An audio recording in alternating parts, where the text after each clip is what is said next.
We're watching. Subscribe. Hello, you're watching ScreenStalker. I'm Laurie Blake, and this is the movie news. Coming up, a new villain has been revealed for Spider-Man, and an awesome indie game gets an amazing Netflix series. But before we get into that, if you would be so kind as to get yourself acquainted with the like button, subscribe, and bell icon so you can enable notifications, because really, what's a little RSI between friends? And why not leave us a comment down below to answer our question of the day? Who would be your dream casting in a Mortal Kombat movie?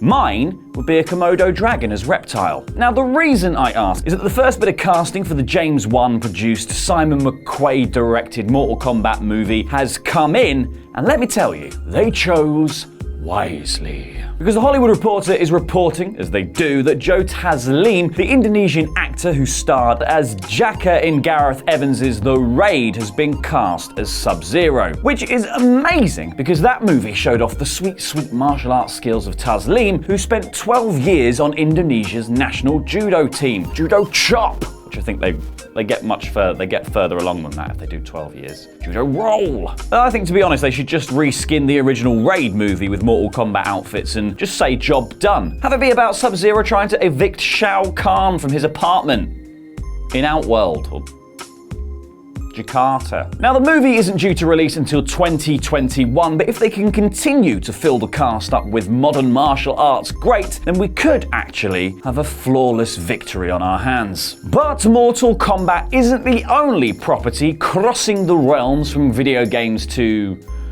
video. I was going to say movies, but that doesn't really work for this because they're making a TV show for Cuphead. There, I said it. TV show. Which actually is a match made in heaven, or at least a deal with the devil that I can get behind. Because for those unaware, Cuphead is a devilishly difficult side-scrolling shooter hybrid inspired by the classic rubber hose style animation of studios like Fleischer and Walt Disney, but without the overt racism. And how? Now, the show is called The Cuphead Show and sees developers Chad and Jared Moldenhauer exec producing alongside Dave Wasson and Cosmo Sigurdsson. Now, the slight press release for the show says, the character-driven adventure comedy follows the unique misadventures of the impulsive Cuphead and his cautious but easily swayed brother Mugman. Through their misadventures across the surreal home of the Inkwell Isles, they've always got one another's backs. Now, it'll be interesting to see how the game, which is essentially just a tough-as-nails boss rush mode, translates into a narrative-driven cartoon, and also whether this just full circle loop of inspirations just plain old rips a hole in the space-time continuum. Speaking of rips in the space-time continuum, that is what gave us Mysterio in Spider-Man Far From Home. Or was it? No spoilers. But with Far From Home in the can, it's time to start thinking about Spider-Man 3, aka what some people are calling Spider-Man Homeless. Spider-Man Homes Under the Hammer, and who might the villain in that be? Well, director John Watts and writers Chris McKenna and Eric Summers have had some ideas of their own. Speaking to Uproxx, Watts said, "Oh, I would love Kraven. It's just the trick of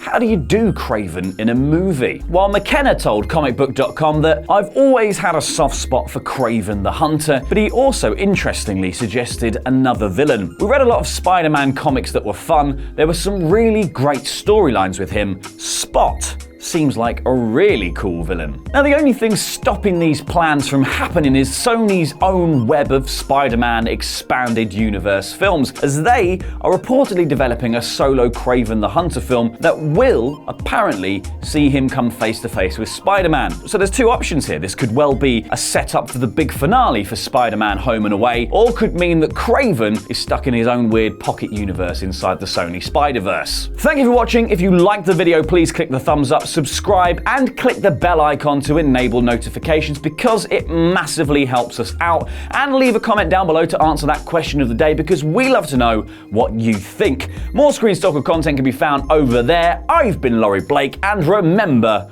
we're watching.